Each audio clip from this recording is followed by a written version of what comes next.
교독하겠습니다. 제가 먼저 읽겠습니다. 또 내가 보니 보라, 어린 양이 시온산에 섰고 그와 함께 14만 4천이 서 있는데 그들의 이마에는 어린 양의 이름과 그 아버지의 이름을 쓴 것이 있더라. 내가 하늘에서 나는 소리를 들으니 많은 물소리와도 같고 큰 노랫소리와도 같은데 내가 들은 소리는 검고 타는 자들이 그 검고를 타는 것 같더라. 그들이 보좌 앞에 네 생물과 장로들 앞에서 새 노래를 부르니 땅에서 속량함을 받은 14만 4천 밖에는 능히 이 노래를 배울 자가 없더라. 이 사람들은 여자와 더불어 더럽히지 아니하고 순결한 자라. 어린 양이 어디로 인도하든지 따라가는 자며 사람 가운데서 속량함을 받아 처음 익은 열매로 하나님과 어린 양에게 속한 자들이니 그의 배는 거짓말이 없고 흠이 없는 자들이로다. 또 보니 다른 천사가 공중에 날아가는데 땅에 거주하는 자들 곧 모든 민족과 종족과 방언과 백성에게 전할 영원한 복음을 가졌더라. 그가 큰 음성으로 이르되 하나님을 두려워하며 그에게 영광을 돌리라.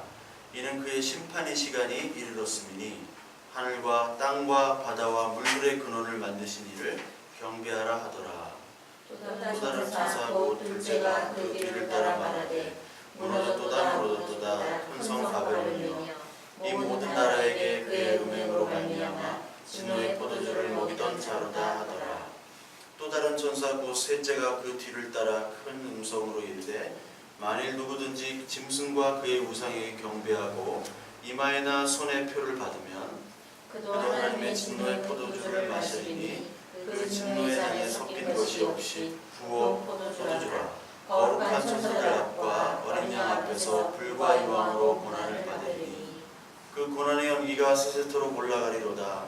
짐승과 그의 우상에게 경배하고 그의 이름표를 받은 자는 누구든지 밤낮 쉼을 얻지 못하리라 하더라. 성도들의 인내가 여기 있나니 그들은 하나님의 계명과 예수에 대한 믿음을 지키는 자니라. 또 내가 들으니 하늘에서 음성이 나서 이르되 기록하라. 지금 이후로 주 안에서 죽은 자들은 복이 있도다 하시매 성령이 이르시되 그러하라. 그들의 수고를 그치고 쉬리니 이는 그들의 행한 일이 따름이라 하시더라.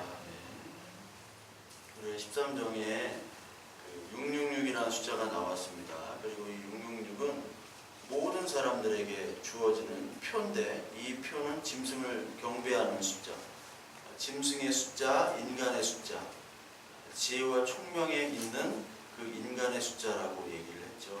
그러면서 이 표를 받지 아니하는 자는 매매를 할 수 없고 또 핍박을 받는다고 얘기를 했습니다. 그래서 여기 계속해서 그 짐승을 받은 이 사람들, 그 짐승을 받은 사람들이 핍박을 하고 우리를 죽이게 되는 게 바로 13장의 내용이죠. 그게 오늘 현재의 교회를 얘기하는 거예요. 그러니까 이 땅에서 올라온 짐승, 바다에서 올라온 짐승들이 우리 교회를 계속해서 핍박하는 내용이고, 그리고 우리들이 계속 유혹과 미혹을 당하는 것이 바로 13장의 내용입니다. 그런데 14장으로 넘어가니까 14만 4천이 부르는 노래가 있다고 얘기를 해요. 그러면서 하나님을 찬양하는 노래가 나오고 여기서 뭐 많은 물소리 같고 뭐 검은고를 탄다 이런 얘기도 하고 그러죠. 그러니까 장면이 좀 이제 바뀌는 것 같죠.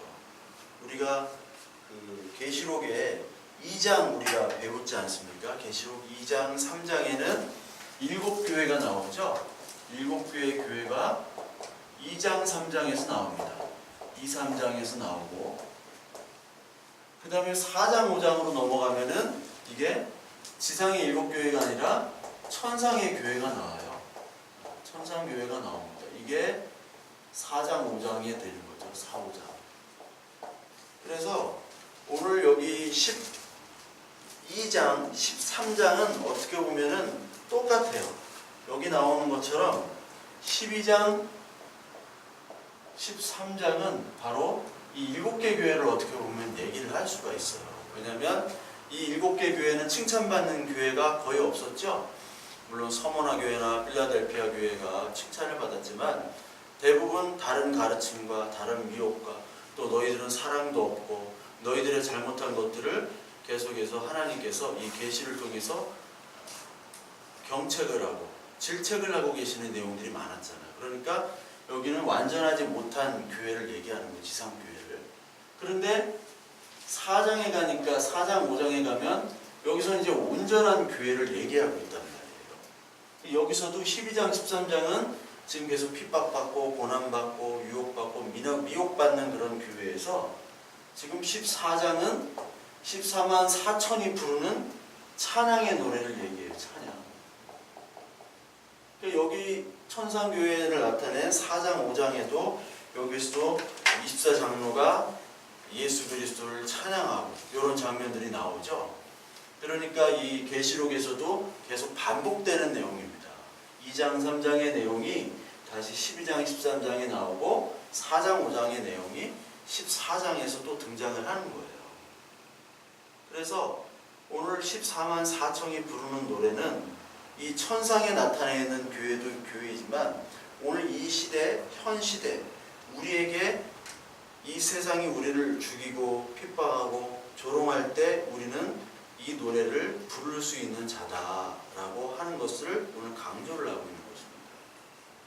그래서 14만 4천 명이 부르는 노래를 보면요, 여기에 어린 양이 시온산에 섰다라고 얘기를 합니다.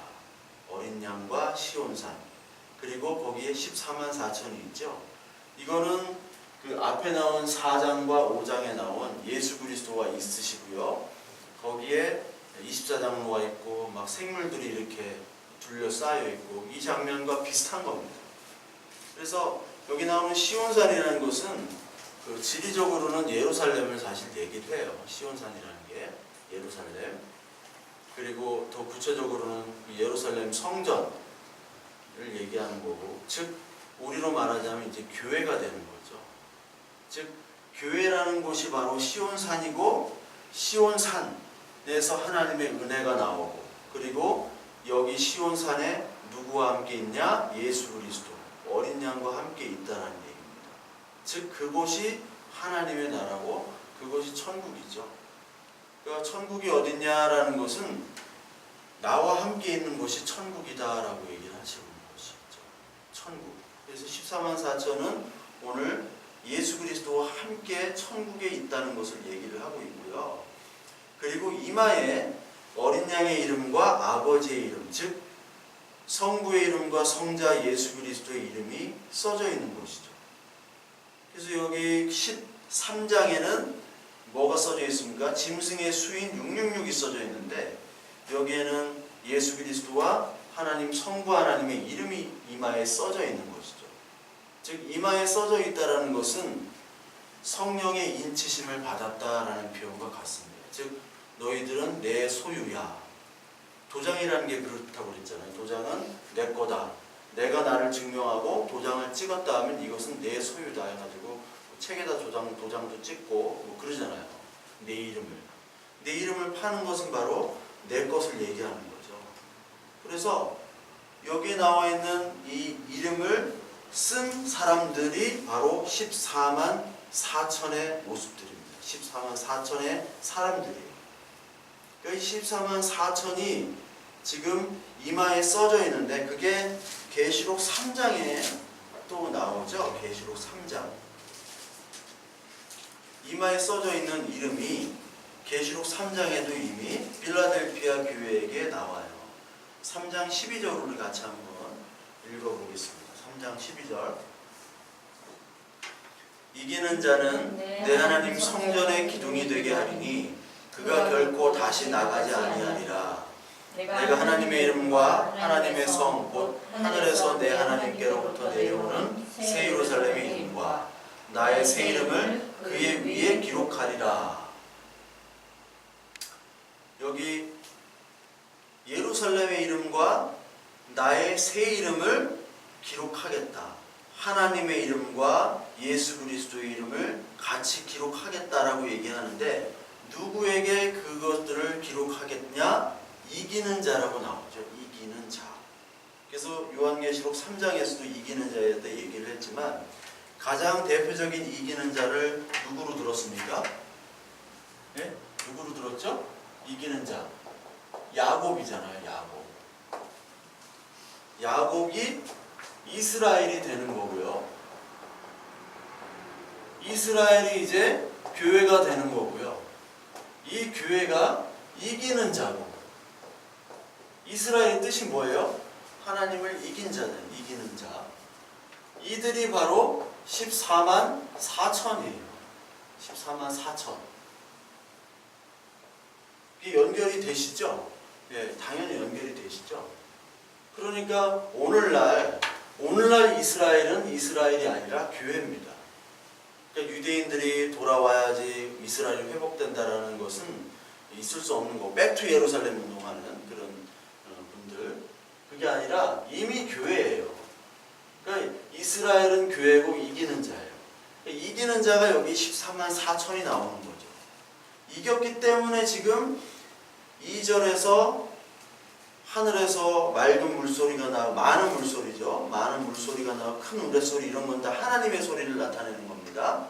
그러면서 이 14만 4천이 이 노래를 찬양을 하고 있는 거죠. 찬양.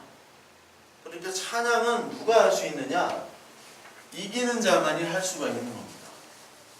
우리가 축구가 진 날에는 찬양을 안 했죠. 네. 축구가 진 날에는 다 조용하잖아요.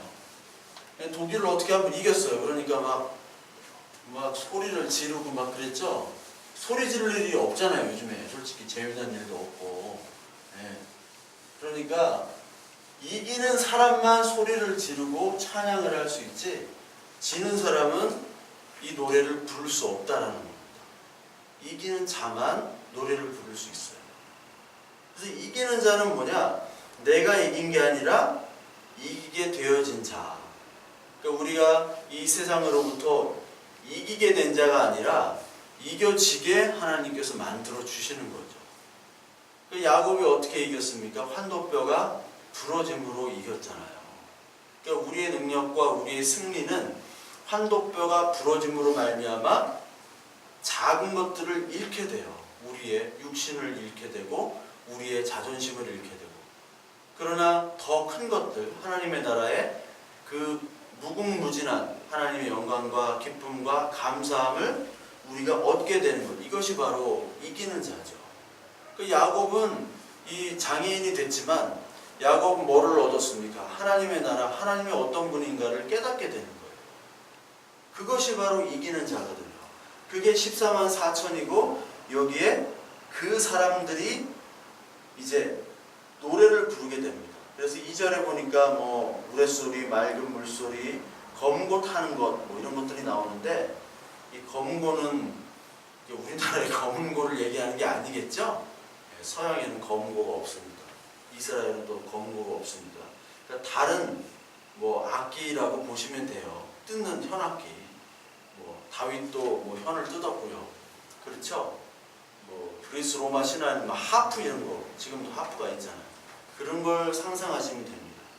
그러니까 그런 소리같이 아름다운 곡조가 있다라는 거죠. 그 곡조가 있는 그 상황 속에서 이 14만 4천이 노래를 부르고 있는데, 14만 4천밖에는 이 노래를 배울 자가 없더라. 그러니까 하나님을 찬양한다 하는데, 욥을 한번 보세요. 욥이 마지막에 하나님을 찬양했지만 찬양할 어떤 처지나 환경이 되질 않잖아요.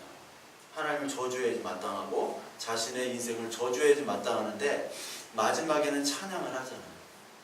그러니까 사람들은 우리의 찬양을 이해할 수가 없는 겁니다. 만약에 우리의 찬양을 이해한다면 그건 우리가 14만 4천인가? 라고 생각을 해봐야 돼요. 14만 4천 명이 부르는 노래는 이 세상이 알지도 못하고 알 수도 없고 감당하지 못하는 거예요. 저 사람이 망했는데, 저 사람이 잘 안 됐는데, 저 사람이 큰 사고를 당했는데, 뭐 하나님 그래도 감사합니다 라고 하는 것이 이해가 되지 않잖아요. 그러니까 그들이 불러주는 찬양의 노래는 이 세상 사람들이 알지도 못하고 배울 수도 없는 겁니다. 그러니까 이 노래를 배울 자가 없더라 라고 얘기를 하는 거죠. 그러면서 이 14만 4천 명의 특징을 얘기하는 거죠. 이 14만 4천 명의 특징은 바로 여기 4절에 나오죠. 우리 같이 한번 읽어보겠습니다. 이 사람들은 여자와 더불어 더럽히지 아니하고 순결한 자라. 어린 양이 어디로 인도하든지 따라가는 자며 사람 가운데서 성령함을 받아 처음 익은 열매로 하나님과 어린 양께 속한 자들이니. 5절 그 입에 거짓말이 없고 흠이 없는 자들이더라. 이 14만 4천을 묘사한 게 바로 4절 5절입니다. 이 14만 4천은 이기는 자라고 얘기를 했죠. 그런데 이기는 자가 있다면 지는 자도 있겠죠. 지는 자는 누굴까요? 그 위에 나오는 13장 16절부터 18절까지 나오는 이마에 오른손에 이마에 666의 표를 받는 자들입니다. 그렇죠. 그래서 그 짐승이 만든 우상을 경배하는 거죠. 그 우상은 뭐겠어요?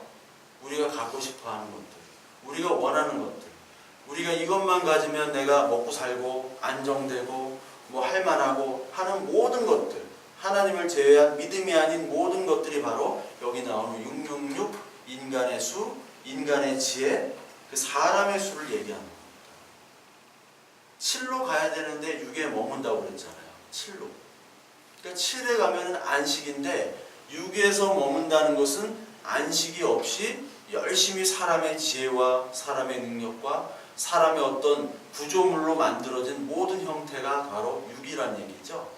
그래서 맨 마지막에 우리가 볼 때 여기 10절, 11절 우리가 읽었잖아요. 10절, 11절에 여기 진노의 포도주를 받는 사람들, 이 사람들, 그리고 11절에 이 사람들은 밤낮 쉼을 얻지 못하리라 하더라 나오죠.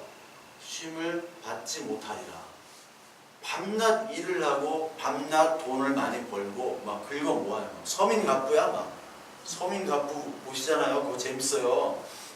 어려운 역경을 다 이기고 그런 갑부가 됐다는 스토리를 다 담잖아요. 얼마나 감동적인 스토리예요. 저도 재밌어도 보거든요. 야, 저 사람 대단하다. 대단한 의지의 사람이다. 근데 쉼이 없어. 돈 버느라고. 밤낮. 그러다가 죽는 인생이 바로 여기 나오는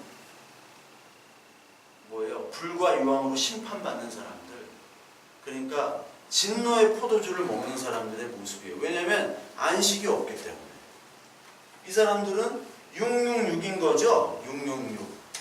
6에서 항상 7로 가야 되는 거죠. 안식, 쉼. 이게 하나님 나라잖아요. 하나님 나라. 하나님 나라잖아요. 안식과 쉼. 우리는 인간의 나라였는데 6이 인간의 나라였다가 이제 7 안식의 나라로 가서 이제 우리가 하나님과 함께 예수 그리스도와 함께 있는 그 나라, 그 나라가 이미 교회가 돼야 된다. 그런데 너희들은 아직까지 6에 머물고 있느냐? 이걸 얘기하시는 거예요. 그러니까 지는 사람들은 계속 여기 6에 머물기를 원합니다. 6의 자리에서 왕이 되길 원해요. 그래서 지난주에 짐승을 누구라고 얘기했어요? 김정은, 트럼프, 문재인, 노무현, MB, 박근혜, 타이런, 시진핑, 푸틴 이런 애들 다 땅의 짐승이에요. 뭐 하면 뭐가 됩니다. 촛불로 뭘 하면 됩니다. 경제를 살리면 됩니다. 다 아니란 말이에요. 촛불로도 못 가고 경제로도 못 가고 오직 하나님을 아는 지식, 그 믿음으로만 우리가 하나님 나라의 안식을 누릴 수 있다는 거죠. 그 외에는 다 거짓말이에요. 그래서 지는 자들은 계속 이걸 얘기하지만 이기는 자들은 어떤 자들이냐? 어떻게 보면 되게 바보 같은 사람들. 여기 4절에 보니까 여자와 더불어 더럽히지 아니하고 순결한 자라. 첫 번째는 이 순결, 성결을 얘기하세요. 여자와 더불어 더럽히지 않는 자. 그 여자라는 거는 두 가지가 있다고 그랬죠. 첫 번째는 교회를 상징하는 것이고, 그렇죠. 그게 12장에 나오는 여자와 용. 그런데 여기 여자들이 또 나와요. 여자 중에 가장 악랄한 여자, 그 열왕기에 나오는 이세벨, 이세벨 같은 여자, 그렇죠. 그 여자들은 또 음녀라는 표현으로 나와요. 이게 계시록 17장에 나옵니다. 우리 계시록 17장 한번 보겠습니다. 계시록 17장에 보시면요, 음녀가 나오는데 또 7대접을 가진 7천사 중 하나가 와서 내게 말하되 오라 많은 물 위에 큰 음녀가 받을 심판을 내게 보이리라. 이렇게 나오죠. 음녀가 나와요.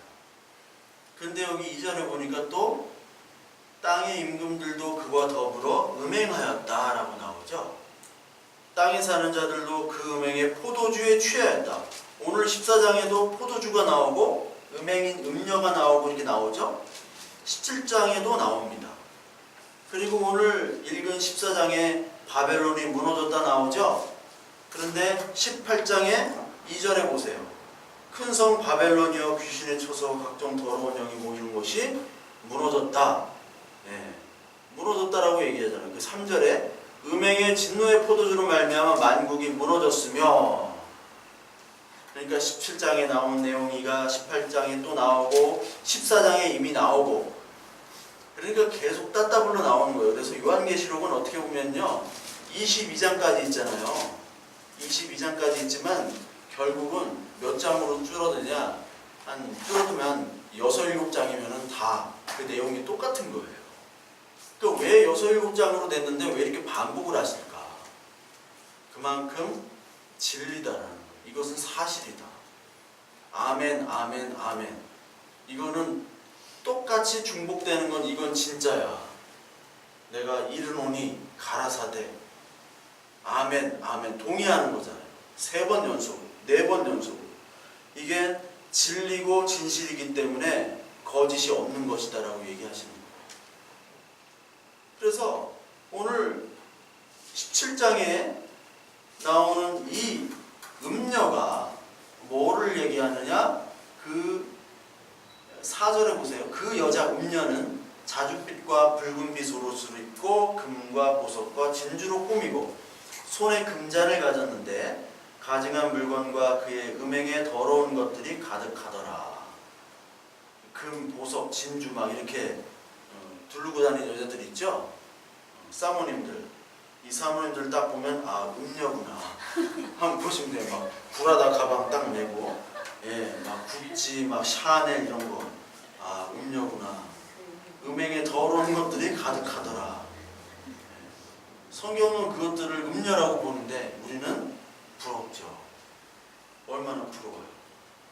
그런데 그 여자의 그 맞박에 이마에 이름이 딱 찍혀 있어요. 이름이 뭐예요? 그 비밀인데 큰 바벨론이래요. 큰 바벨론. 여기도 또 바벨론이 나와요. 우리가 다니엘서 2장에 지난 시간에 다니엘서 2장에 신상이 나오죠. 신상. 여기 또 신상이라는 게 또 음녀가 부르고 있는 그런 신상이 생각이 나가지고. 근데 그 다니엘서 2장에 신상이 나오는데 그 신상의 머리, 맨 머리가 뭘로 만들어졌습니까? 네, 다니엘서 2장에 금으로 만들어졌죠? 금으로 만들어졌습니다.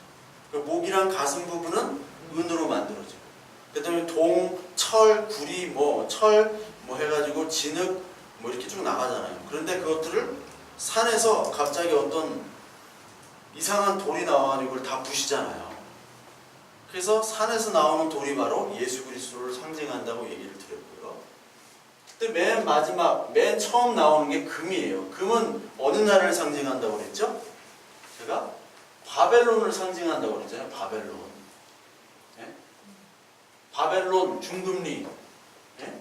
중금리, 바벨론 선전 나오잖아요. 모르세요? 금리인데 그 중금리로 이렇게 해준다고. 네? 그 선전 모르세요? 좀 TV를 너무 안 보시, 성경만 보셔가지고. 성경만 보시는데 왜 머리, 금, 이거 바벨론 모르세요? 이렇게. 중금리 바벨론. 그 바벨론은 금으로 만들어졌어요. 금이 가장 화려한 거, 변하지 않는. 그러니까 바벨론이라는 나라는 화려하면서도 야 바벨론이 망할까? 바벨론은 절대 안 망해 하는 거죠.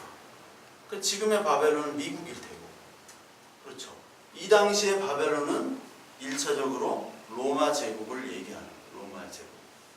그 로마 제국이 얼마나 위대한가는 뭐 시오노 나나미 로마인 이야기도 좀 읽어보시고 그 로마에 직접 한번 가보시면 위대함이 느껴져요.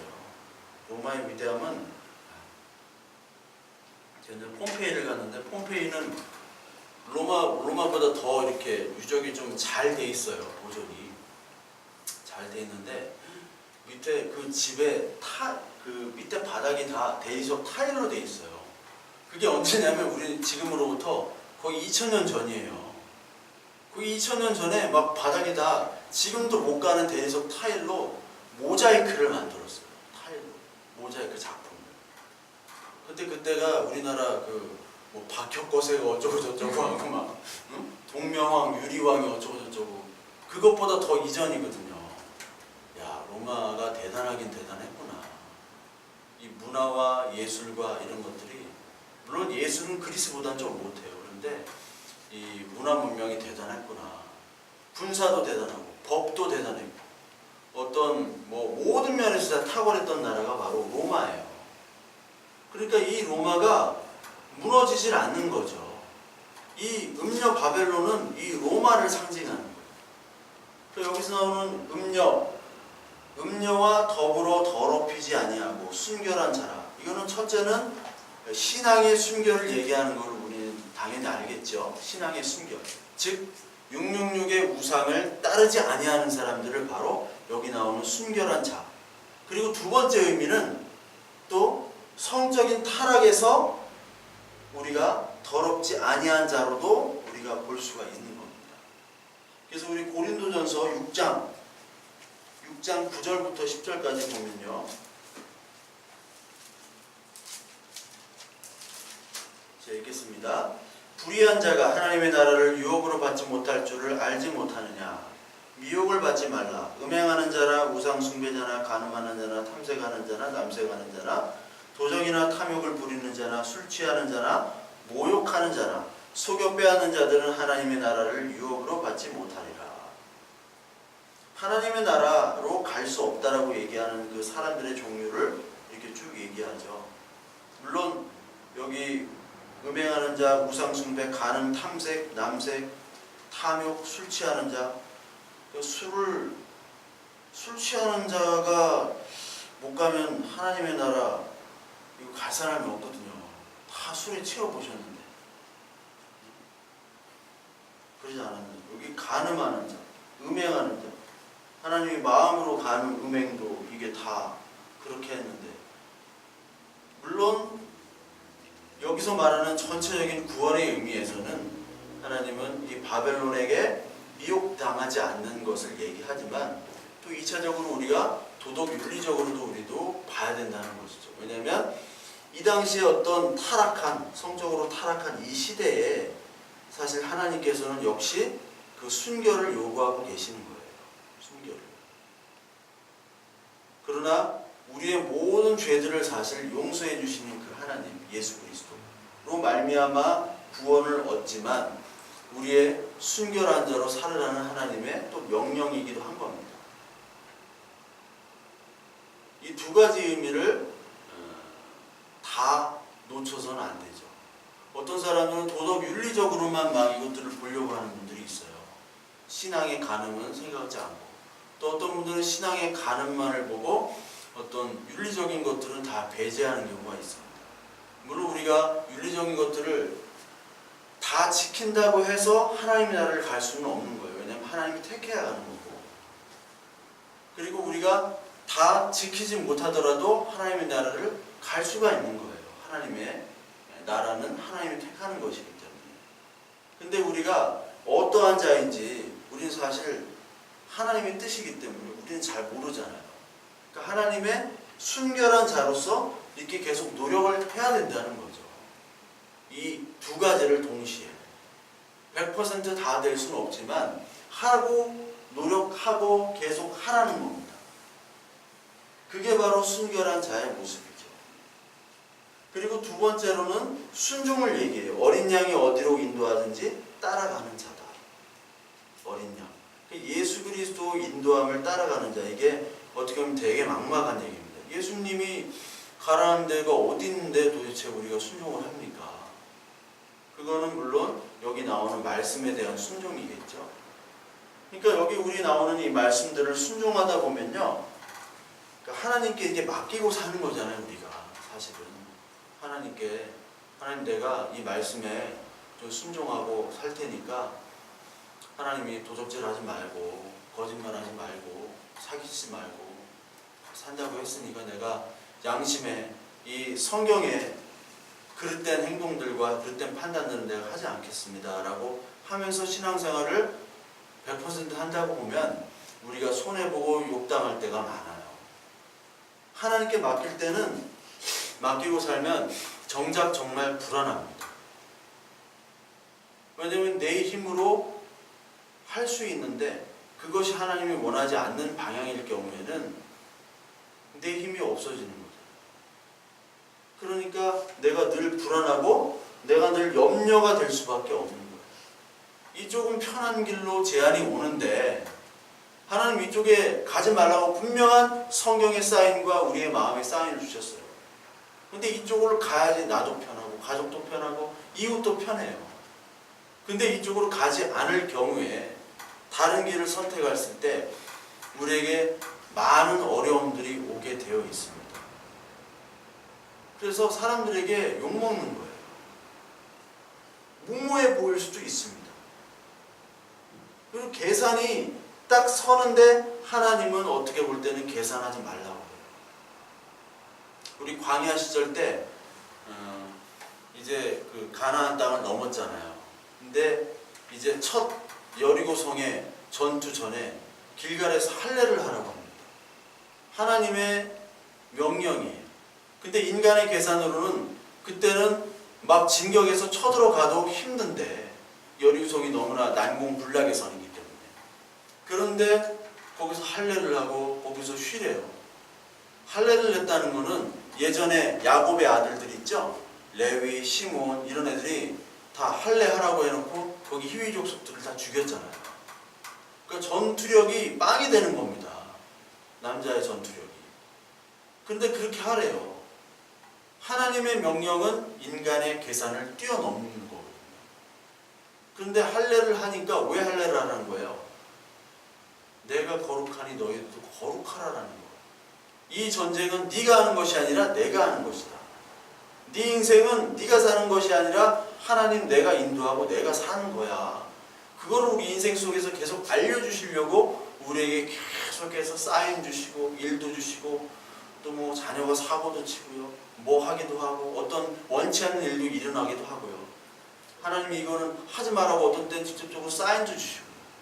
근데 갔더니 하지 말라고 했더니 하나님이 복 주시는 줄 알았더니만 복을 안 주시고 더 어렵게 만들어요. 하나님이 사인인 줄 알고 막 이렇게 해놨더니 사람들이 막 모여들다가 사람들이 다 나가고 또 막 무슨 돈을 이렇게 탁 했는데 하나님의 은혜로 받은 것 같은데 그 돈이 배로 마이너스가 돼요. 그런 경우가 비일비재합니다. 이게 분명히 하나님의 뜻이야라고 붙잡았는데 하나님이 딴 쪽으로 인도할 경우가 너무너무 많아요. 근데 그 일들은 다 뭐냐? 너의 힘으로 살지 말라는 것이죠. 계산으로 살지 말고 순종하라는 겁니다. 따라가라는 겁니다. 그렇게 되면 손해볼 때가 많지만 그것이 진짜 믿음으로 사는 거예요. 그러니까 저희가 사는 건 우리의 능력으로 사는 게 있고 하나님을 우리를 보살펴주는 사랑과 은혜와 믿음으로 사는 것 두 가지로 나눠지잖아요. 그러니까 우리가 믿음으로 살게 되면 어떻게 보면 사람들에게 볼 때는 굉장히 불안정한 삶이 될 수가 있어요. 그런데 분명한 것은 우리에게는 믿음으로 살아야 되는 것과 동시에 그 믿음으로 살 때 하나님께서 우리를 통해서 인도해 가심을 우리가 볼 수 있다는 겁니다. 그러니까 다른 사람이 볼 때는 불안정하지만 우리의 언어를 볼 때는 하나님이 함께 하시고 일하시고 또 어떻게 보면 다이나믹한 그런 일들이 많이 벌어져요. 그러니까 저희 교회도 있어요. 저분은 사는 건지 안 사는 건지 모르겠는데 다이나믹해요. 하여튼 네. 다이나믹해요. 식당을 또 인수하셔가지고 또 돈 한 푼 없는 분이 어떻게 그냥 공짜로 그런 일도 벌어져요. 하나님의 음성을 덜 듣는 분이기 때문에. 다이나믹해요. 다이나믹. 근데 늘 불안해. 불안정해요. 사람이 볼 때는 야, 저 사람 참 답이 안 나온다. 그런데 하나님이 이끌어 가세요. 저 집 참 답이 안 나온다. 저 집 어떻게 먹고 살까? 근데 먹고 살게 하세요. 그거를 사람들은 몰라요. 그 믿음의 단계를 몰라요. 사람들은. 그러니까 막 계산해가지고 막 저금하고 저축하고, 저축하지 말라는 얘기가 아니라 그것만 아는 거예요. 그것만, 그 범위에서. 하나님이 더 크신 인도와 축복을 모르는 거예요. 그러니까 순종할 때 하나님께서 우리에게 어디로 가든지, 이 어디로 가든지는 하나님의 자녀로 이끌어주는 그 자리입니다. 어디로? 그러니까 그 사도들의 같은 경우는 사도들은 뭘 하라고 그랬어요? 복음을 전하는 자리로 가는 거잖아요.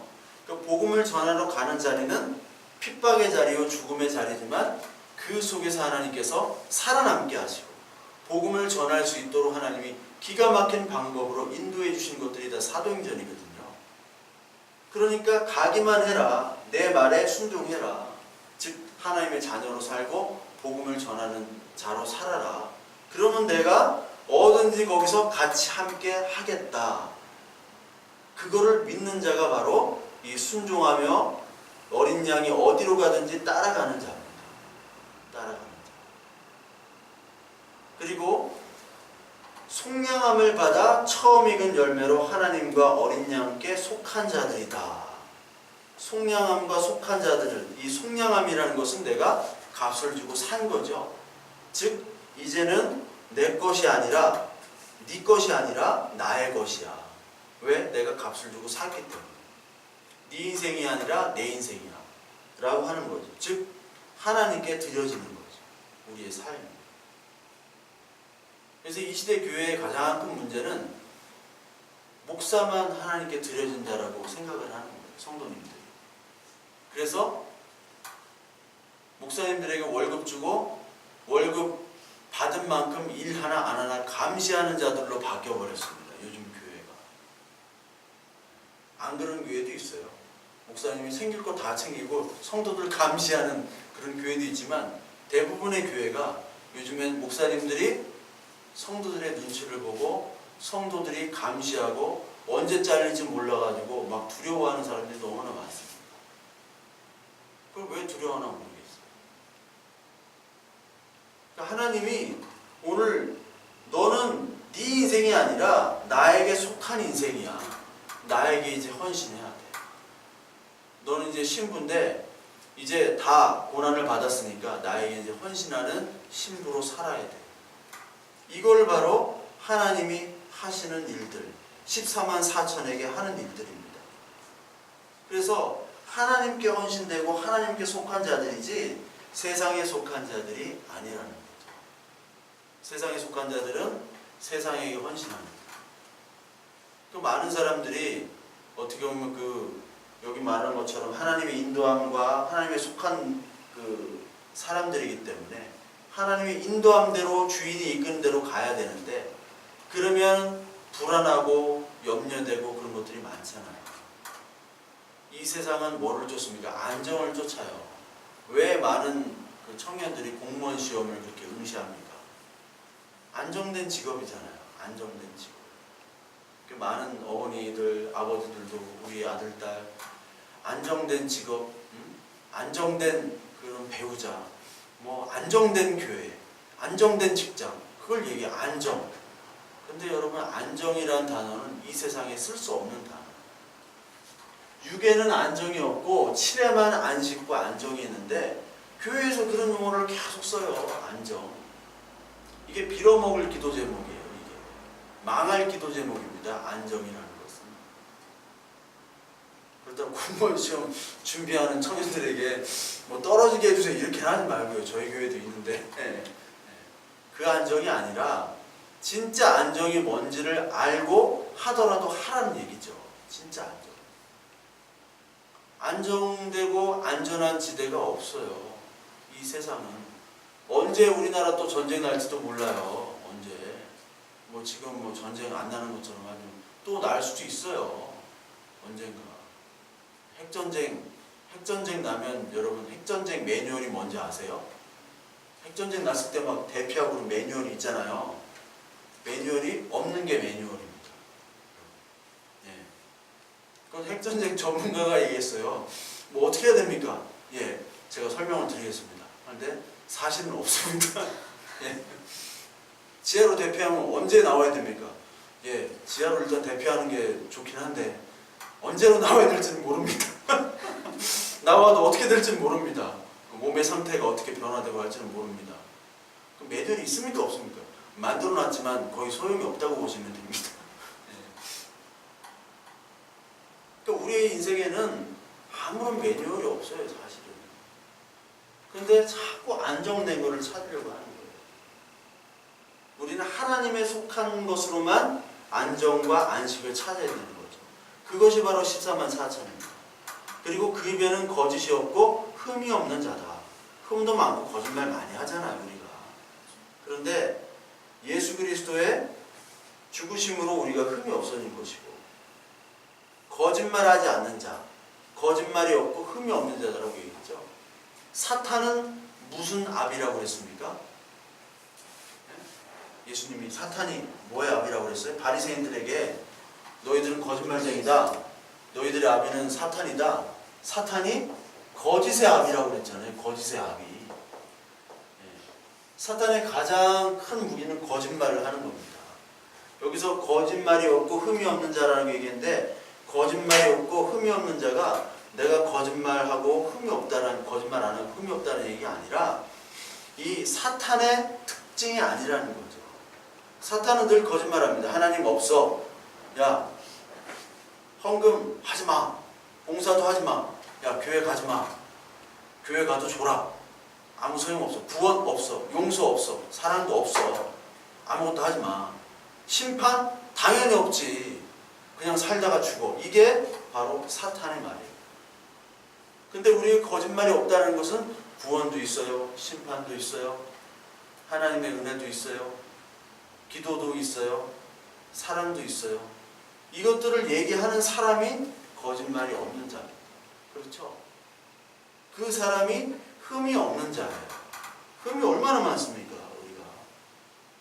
거짓말은 어머님이 하는 얘기가 아니에요. 어머님이 짜장면이 싫다고 하셨어요. 이런 우리의 거짓말이 아니라 그 거짓말의 본질은 사탄이 아니라는 거예요. 사탄의 거짓말에 유혹이 되지 않는 사람을 얘기하는 거죠.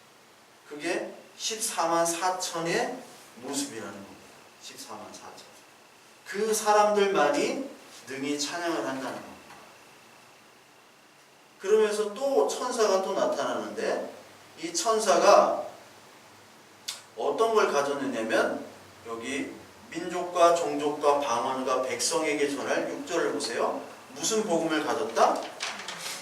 영원한 복음을 가졌다라고 얘기해요. 영원한 복음.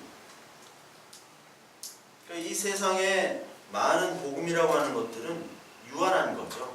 영원한 것이 없습니다. 이 하나님만이 영원한 복음을 가지고 있는, 하나님의 예수 그리스도만 영원한 복음을 가지고 있고, 그리고 두 번째 그 천사, 그 천사가 또 얘기를 하는데, 큰 음성으로 이르되 하나님을 두려워하며 그에게 영광을 돌리라. 이는 그의 심판의 시간이 이르렀음이니 하늘과 땅과 바다와 물들의 근원을 만드신 이를 경배하라 하더라. 여기 나오잖아요. 심판의 시간이 이르렀다. 구원의 시간도 이르렀다. 이게 복음의 내용이고 이게 진리의 내용인데, 사탄은 계속해서 야, 심판 없어. 구원 없어. 이렇게 얘기하는 거예요. 그 복음의 내용은 심판과 하나님의 영광을 돌리는 시간이 이르렀다라는 거예요. 심판과 구원은 똑같은 얘기라고 그랬잖아요. 누구에게는 심판이고 우리에게는 구원이고. 그거를 지금 두려워하고 하나님을 경배하라. 두려워한다는 거는 막 어떤 막 사장님을 두려워하고 뭐 당회장 목사님을 막 두려워하고 뭐 그런 게 아니라, 상황한 게 두려움이 아니라 정말 그 사랑하는 사람이 나를 떠날까봐 하는 그런 두려움들이 있죠. 그런 두려움이 있잖아요. 우리 사랑하는 부모, 형제가 떠나거나 자식이 떠날 것 같은, 내가 내 잘못으로 인하여 실망하여 떠날 것 같은 그런 두려움을 얘기하는 거예요. 뭐 다 설명은 못하지만 그런 비슷한 그 두려움을 얘기하는 겁니다. 그러니까 하나님을 두려워하고 하나님을 그 심판을, 그 영광이 이르는 그 심판이 있다는 것을 믿으라는 겁니다. 이 시대가 하나님을 두려워하지 않는 시대라고 그랬잖아요. 그렇죠? 그리고 또한 하나님을 사랑하지 않는 시대라고 말씀을 드렸습니다. 두려워하지도 않고 사랑하지도 않고 그냥 우리들은 그냥 교회 왔다 갔다가 하는 것 같은 그런 시대랍니다. 그때 여기 분명히 두려워하라. 왜? 심판의 때가 이르렀기 때문에. 그래서 복음의 본질은 심판과 구원입니다. 그러면서 이제 심판의 내용이 나옵니다. 8절. 무너졌도다 무너졌도다 큰 성 바벨론이여.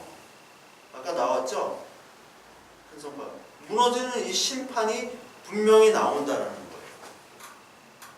예수님께서도 마지막에 종말을 얘기하셨는데 마태복음 24장에 종말을 얘기하셨는데 24장 36절부터 42절까지 보시면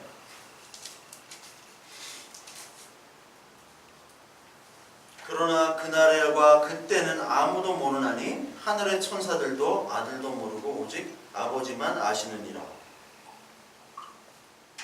노아의 때와 같이 인자의 임함도 그러하리라. 홍수전에 노아가 방주에 들어가던 날까지 사람들이 먹고 마시고 장가들고 시집가고 있으면서 홍수가 나서 그들을 다 멸하기까지 깨닫지 못하였으니 인자의 임함도 이와 같으리라. 그때 두 사람이 밭에 있음에 한 사람은 데려가고 한 사람은 버려둠을 당할 것이요 두 여자가 맷돌질을 하고 있음에 한 사람은 데려가고 한 사람은 버려둠을 당할 것이니라. 그러므로 깨어있으라. 어느 날에 너희가 주의 임을지 너희가 알지 못함이니라. 깨어있으라고 얘기하죠. 깨어있으라. 누구는 데려가고 누구는 데려가지 않는다. 마지막 날은 그렇다라는 거죠. 그 마지막 날은 무너지는 날입니다. 이 세상 바벨론이 무너지는 날이에요. 로마가 무너졌잖아요. 로마가. 대표적으로 로마는 지금까지 유적진이 있는데 로마가 그 문화들은 다 아직까지 남아 있습니다. 그런데 여러분 나폴리라는 도시 있죠? 나폴리에서 30분 정도 이렇게 기차 타고 가시면 그 베수비오 화산이라고 베수비오. 여기에 폼페이가 있습니다. 폼페이 유적. 폼페이 유적을 보시면 이 폼페이는 로마 안에 있는 도시 중에서 완전히 그 잿더미로 멸망한 그런 한 도시예요.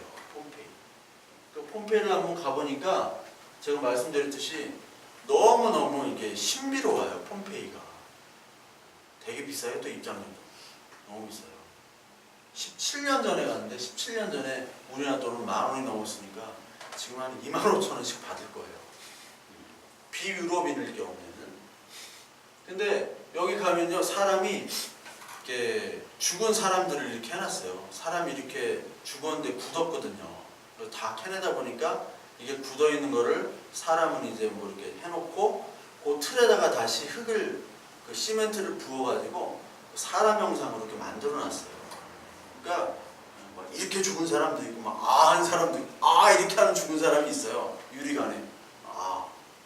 그러니까 이 바벨론의 멸망은 여기 예수님이 말하는 것처럼 뭐 막 일하다가 하고 죽는 거예요. 근데 사람들은 어리석게 모르죠. 어리석게 자꾸 뭔가 쌓고 있잖아요.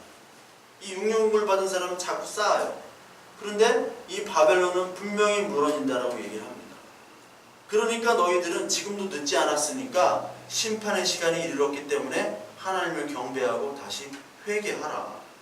그러면서 이 바벨론은 누구냐라고 얘기하는데 모든 나라에게 그의 음행으로 말미암아 뭐를 먹이던 자? 진노의 포도주를 먹이던 자로 나옵니다. 진노의 포도주. 그 음녀 바벨론은 여기 아까 나온 것처럼 금으로 만들었다고 했잖아요. 머리를. 금. 그러니까 금으로 만들어진 아주 화려하고 빛나고 안정되고 모든 사람이 살길 원하고 갖길 원하는 번영된 하나의 조직이 바로 여기 바벨론인데 이 바벨론이 하는 얘기는 진노의 포도주를 먹이는 자 우리들에게. 포도주긴 포도주인데 진노의 포도주예요. 여러분, 포도주의 상징이 뭡니까? 우리가 세례 때, 성찬 때, 세례가 아니라 성찬 때 포도주를 먹죠? 왜 포도주를 먹나요? 네?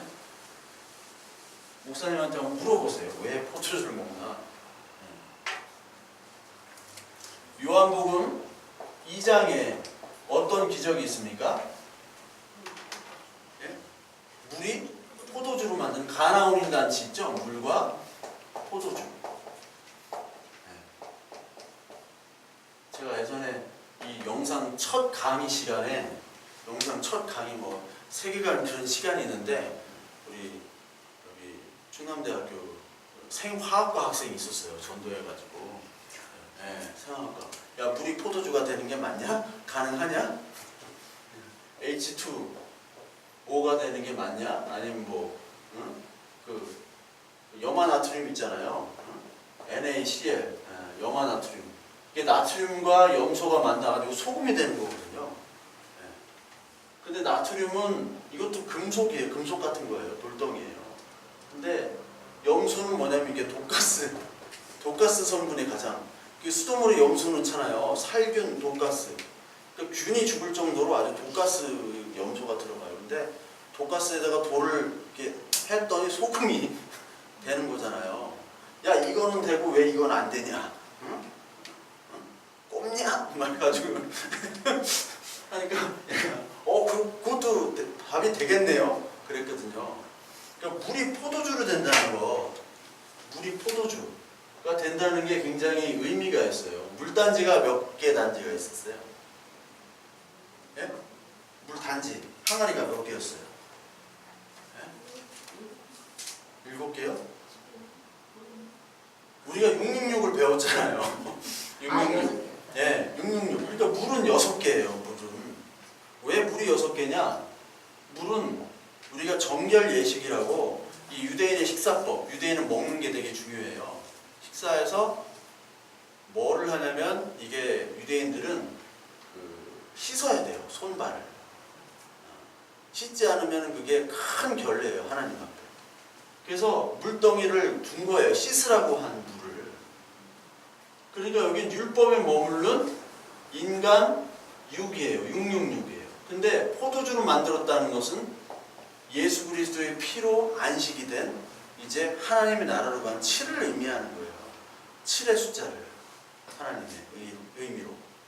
그래서 이제 예수 그리스도가 오심으로 말미암아 율법이 폐해지고 율법에 완성된 예수 그리스도 이 포도주를 얘기하는 건데, 아주 좋은 거잖아요. 포도주는. 그래서 많이 드세요. 많이 드세요. 그런데 여기에 포도주가 똑같이 나오는데 이게 진노의 포도주, 가짜 포도주를 얘기하는 거예요. 그러니까 바다에서 나온 짐승, 땅에서 나온 짐승들이 가짜잖아요. 자꾸 하나님을 흉내내잖아요. 짝퉁들, 이미테이션들이잖아요. 막 패튀김도 아니고 패튀김이 나오고 막 그런 거잖아요. 666이. 그런데 이 사람들이 이제 바벨론이 가짜 진노의 포도주를 우리에게 먹이는 겁니다. 포도주. 그러니까 포도주처럼 보이는 가짜를 먹이는 거예요. 여러분 양주 이빠이 마시고 이렇게 주무시고 다음날 일어나면 머리가 개운하잖아요. 그러셨죠? 예. 그때 막걸리만 먹고 아침에 일어나면 머리가 깨져요. 그러니까 술도 좋은 술을 먹으면 괜찮아요. 그러니까 외국 같은 데 가면은, 특히 막 미국, 막 멕시코 이렇게 다 가면 길거리에 사람들이 취해 있어요. 이게 술에 취한 것도 있지만 마약에 취한 사람들이 있어요. 막 노숙자들. 근데 그런 사람들은 마약 찌꺼기가 있거든요. 싼 거. 그걸 먹고서 몇 년 안에 죽습니다. 근데 이 거부들이 있죠. 거부들은 아주 좋은 마약을 해요. 그러니까 마약을 해도 건강해요. 건강하단 말이에요. 마약을 해도. 그러니까 진노의 포도주를 먹은 사람은 얼마 못 가 죽고, 하나님의 포도주, 좋은 포도주를 지금 내놓느냐라고 얘기하잖아요. 싼 포도주 내놓다가, 예? 진짜 좋은 포도주, 예수 그리스도께서 만드신 포도주를 먹으면 우리가 사는데 가짜를 계속해서 먹이는 게 바로 여기 진노의 포도주 이 바벨론 사람이에요. 바벨론은 계속 우리의 가짜를 먹여요. 가짜를. 괜찮다고 하고 복음이 아닌 것들을 계속해서 우리에게 먹입니다. 그러나 이 바벨론도 창세기 3장 15절에처럼 이미 머리가 끊어졌잖아요. 머리가 박살난 상태잖아요. 그렇기 때문에 영원히 먹일 수는 없어요. 이게 정해져 있는 기간이 있는 거예요. 그래서 이 바벨론이 무너지게 되는 거죠. 무너져서 이제 진노의 포도주를 더 이상 먹일 수 없는 자들이 되고, 여기에 그럼에도 불구하고 그 우상에게 경배하고 이마에 그리고 손에 이마나 여기에 표를 받는 자들, 이 받는 자들은 진노의 포도주, 어떤 진노의 포도주예요? 하나님의 진노의 포도주가 나와요. 여기는 또 하나님의 진노의 포도주. 바벨론이 주는 진노의 포도주가 있고 하나님의 주는 진노의 포도주가 있어요. 바벨론이 주는 진노의 포도주는 우리가 이것도 사실 하나님이 진노의 포도주를 쓰시는 거죠. 바벨론의 진노의 포도주를. 근데 이 하나님의 진노의 포도주를 마시도록 하나님께서 또 역사를 하세요. 이게 데살로니가 2장 5절부터 나오는 내용이라고 지난 시간에도 얘기를 드렸죠. 미혹하는 영을 보내신다는 거예요. 그래서 이 바벨론에 속한 사람들과 안 속한 사람들을 딱 구분을 시켜버립니다. 미혹한 영을 보내가지고 딱 그 말씀에 딱 갈라져요.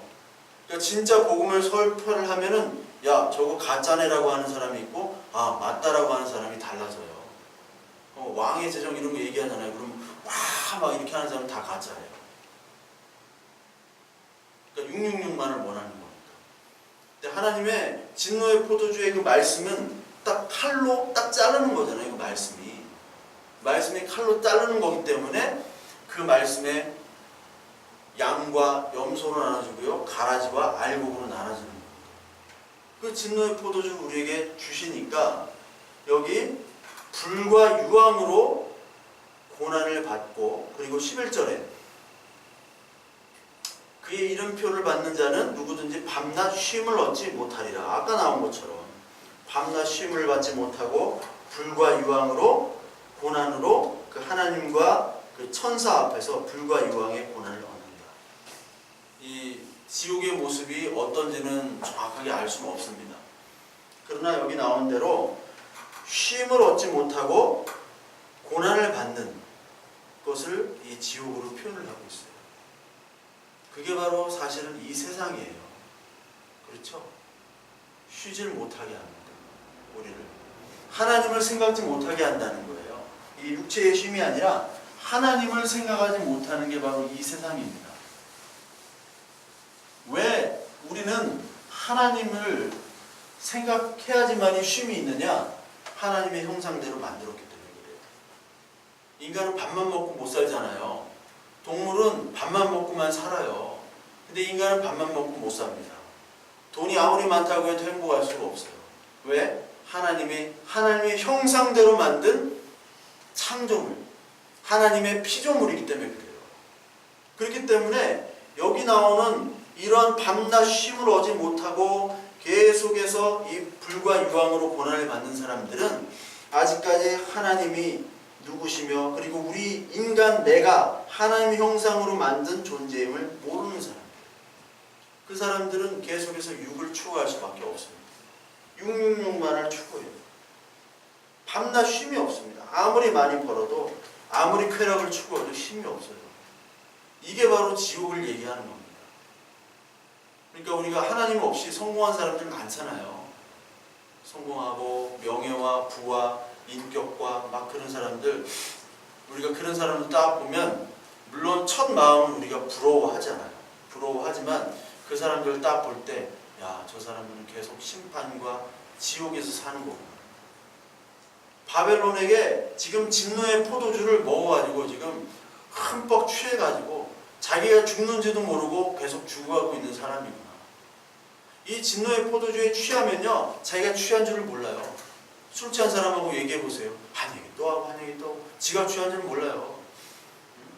횡단보도를 막 사다리로 한 줄 알고 막 이렇게 사다리 모양으로 생겼죠. 이렇게 하니까 사다리로 올라간대요. 막 이렇게 기어가 막 이렇게 기어가는 게 또 건강에 좋아요. 이렇게 호랑이 걷게 해요.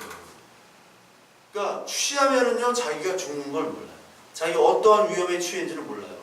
차에 쳐서 죽는지를 몰라요. 그렇게 가다가 그 사람들은 아무리 밤낮 없이 쉼 없이 돈을 긁어 모아도 쾌락을 추구해도 성공했다고 하더라도 하나님 없이는 죽은 거라고 우리는 생각이 되어져야 돼요. 그게 바로 14만 4천만이 갖는 생각입니다. 근데 그런 사람을 보면서도 야, 부럽다 부럽다 부럽다, 와, 난 언제 저렇게 삶을 살지? 하면 아직까지 너는 14만 4천이 아니구나 생각하시면 딱 맞습니다. 그래서 우리들 14만 4천은 12절에 인내와 예수에 대한 믿음을 지키는 자다. 그래서 인내가 필요해요. 이게 말이 쉽지, 그런 사람들을 보면서 나는 하나님의 뭐 말로는 다이나믹하게 하나님께서 막 도와주시고 하지, 이게 보통 일은 아니잖아요. 그렇죠? 보통 일은 아닙니다. 건설업에 종사하시잖아요. 분들이. 근데 이 건설업에서는 뒷돈과 어떤 로비 이런 게 너무 많아요. 건설업 자체가. 근데 거기서 예수 그리스도의 막 이런 깨끗한 그리고 양심에 이렇게 하면서 건설업은 막 2배, 3배, 4배 뻥튀기 하기가 쉽지 않아요. 뭐 건설업 뿐입니까? 모든 분야에서. 그렇기 때문에 우리에게 인내와 믿음이 필요한 거예요. 우리의 삶 속에서. 우리의 모든 삶이 그렇잖아요. 모든 삶이. 인내와 고난의 지불을 통해서만, 우리는 그 순종을 통해서만 이 땅에서 하나님의 인도하심을 배울 수밖에 없는 겁니다. 그래서 인내하라고 하는 거예요. 결국에 참을 수밖에 없어요. 그냥 뾰족한 수가 없으면 우리가 뭐 용가리 통뼈도 아니고 그냥 참는 것밖에 없어요. 그러니까 계속해서 이 사도들도 그렇고 예수 그리스도도 그렇고 참으라 참으라 인내하라고 거예요. 인내하라. 언제까지 인내합니까? 도저히 인내 못하겠습니다 하고 대드는 사람들이 많이 나왔잖아요. 지금까지. 욥도 그렇고 뭐 이따위가 있습니까? 이렇게 하면서 인내를 하는 거예요. 하나님 사실 그걸 다 받아주세요. 우리가 막 하나님을 찌를 때도 있어야 돼요. 사실은 신앙생활 하면서 이게 뭡니까 도대체? 그 경험이 굉장히 중요한 경험입니다. 우리에게. 그때 하나님의 또 사랑을 알게 돼요. 하나님이 내가 생각한 하나님이 아니었구나. 그때 욥이 이제 내가 듣는 하나님, 들었던 하나님, 다른 사람들에 의해 만들어진 하나님, 이미지화되어 있는 하나님으로 내한테 머리만 알았는데 이제 내가 하나님을 배웠습니다 라고 고백을 할 수 있는 거예요. 그 사람이 되면 이제 14만 4천으로 들어가고 그 사람은 이제 그 속에서 안식을 얻게 되는 거죠. 그래서 13절 이제 마지막에 죽는 자, 주 안에서 죽는 자는 복이 있다. 배우 최진실 묘에 큰 그 돌탑이 있어요. 거기에 이 계시록 14장 13절이 딱 있습니다. 주 안에서 죽은 자는 복이 있도다. 근데 교회는 잘 안 나갔어요. 최진실 씨가. 아들, 딸들은 꼭 나가라고 했는데, 주 안에서 죽은 자는 복이 있도다. 또 여기서 복이 나와요. 복. 이걸 가지고 주 안에서 죽어야 복도 받고, 뭐 여기서 물질의 복도 받고, 이런 걸로 또 이렇게 캐치하는 분들이 많습니다. 근데 주 안에서 죽어야지 복이 되는 거예요. 주 안에서. 이 땅에서 이미 죽어야지 복이 되는 거예요. 그게 바로 팔복이죠. 팔복 설교 들어보셨어요? 팔복 설교를 안 해요, 교회에서. 할 수가 없어요. 왜? 지난주 시간에는 복복 하다가 다음 주에 팔복을 설교를 어떻게 합니까? 아무리 끼워 맞춰도 그거는 물질의 복과는 전혀 상관없는데, 그래서 팔복 설교가 아예 지금은 없어졌어요, 교회에서. 그러니까 예수 그리스도 선지자 사도들 다 처참하게 죽었단 말이에요. 근데 예수 안에서 죽었기 때문에 복되다고 하는 거예요. 예수 안에서. 예수님과 함께 하니까 24만 4천에 들어가니까 안식으로 죽었기 때문에 그러니까 베드로의 죽음도 요한의 죽음도 평안과 기쁨의 죽음이었다니까요. 왜냐하면 안식의 죽음이고 복된 죽음, 그리스도 안에서 죽었기 때문에. 그리스도 밖에서 죽은 거는 바로 여기 있는 666들이에요. 그러니까 하나님 없이 살고 하나님 없이 죽는 게 얼마나 비참한지를 우리는 우리의 눈으로 봐야 돼요. 교회가 봐야 되고 교회가 알려줘야 돼요. 근데 666에 머문다면 우리는 666을 존경하고 666을 롤모델 삼고 666을 부러워한다면 우리가 이런 말들을 어떻게 할 수가 있겠어요? 우리가 참 안식으로 들어가는 것, 정말 여기 나온 것처럼 주 안에서 죽는 자들이 복이 있다. 이 땅에서도 이미 죽고요. 그리고 육신으로도 죽고요. 그러나 그 주 안에서 죽는 다음 우리가 영원히 사는 그 안식으로 들어가는 것임을 우리가 알고, 우리가 죽을 때는 정말 기뻐하며 죽어야겠죠. 실제로 육신에 죽을 때는. 거기까지 어떻게 될지는 모르겠어요. 정말 기뻐하며 죽을지. 근데 기뻐하며 죽을 수 있게 주님 나를 정말 안식, 이 땅에서 이미 내 것들을 다 내려놓고 죽게 해주세요 하는 것이 우리의 본질적인 기도여야 됩니다. 그래서 우리가 주 안에서 죽는 사람이 볼 때는 우리가 슬퍼하지 않아도 돼요. 예, 안타까움은 있지만 그 사람은 이제 안식으로 들어갔기 때문에 주 안에서. 그러니까 우리 자녀들도, 우리 남편들, 우리 부모님, 친구들 다 주 안에서 죽는 자 되게 해주세요. 이렇게 기도해야 돼요. 주 안에서 죽는 자. 하나님, 저들이 주 밖에서 진노의 포도주를 먹지 않게 하시고 주 안에서 죽는 자로 내가 그들이 살 수 있도록 주님 은혜를 내려주시옵소서. 우리가 할 수 없으니까 이렇게 기도합니다 라고 기도를 해야 되는 겁니다. 주 안에서 죽었기 때문에 여기 수고를 그치고 쉬리니 그들이 행한 일이 따릅니다.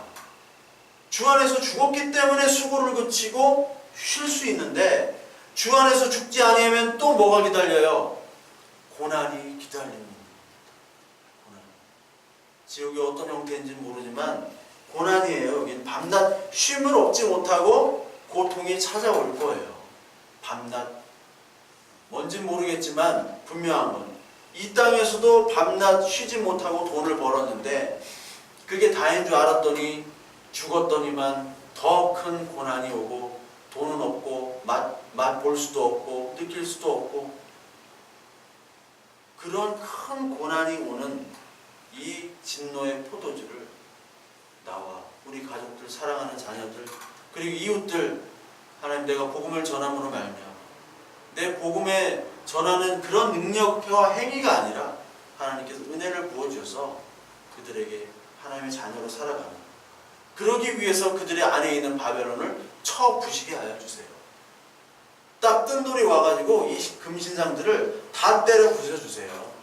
우리 자녀들 안에 있는 신상, 그리고 내 안에 있는 신상, 우리 남편 안에 있는 신상, 우리 이웃 안에 있는 신상들을 주님이 오셔서 그 산돌로 때려 부숴주세요. 그래야 우리가 다 같이 삽니다. 그래야 안식할 수 있습니다. 그래야 우리가 포기할 수 있어요. 그래야 우리가 기뻐할 수 있습니다. 그래야 우리가 666 때문에 괴로워하지 않고 우리가 헛된 것 가지고 쫓지 아니하는 그런 삶으로 인도해 주세요. 라고 저와 여러분들을 기도하는 또 한 주 이 시간 되기를 바랍니다.